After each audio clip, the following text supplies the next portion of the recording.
Guys, আসলে আমার বাগানতে ডেঙ্গা তোলার জন্য আসছি। তো আপনারা দেখেন, আসলে সময়ের অভাবে কিছুই করতে পারি না, তবু অনেক চেষ্টা করি।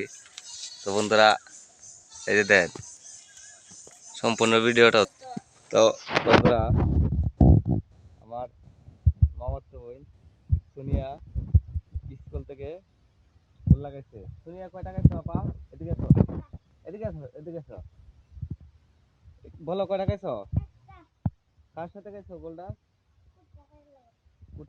আজকে কি তোমরা ফাইনাল খেলা ছিল? তো বন্ধুরা, হার জিত হচ্ছে আল্লাহর দান জিনিস। ছোট বোনেরা অনেক চেষ্টা করছে এবং কি প্লান্টিক পেয়েছে, তবু দিতে পারে নাই। যাই হোক, তাতে নিয়ে মন খারাপ করার কোনো প্রশ্নই ওঠে না। তো আগামীতে ইনশাল্লাহ আরো দুইটা জিতছে ইনশাল্লাহ, লাস্টে তো আর জিত আছেই। তো আপনারা একটু ভিডিওটা দেখেন। আলহামদুলিল্লাহ, অনেকগুলো মাল তুলছি, তা আপনারা একটু দেখবেন। আসলে তো বন্ধুরা দেখছেন, এই যে সব মিলে অনেকগুলো তুলেছি। তো আপনারা ভালোবাসা দিবেন। এই যে একটা টুবেতে আপনার এই দেখেন,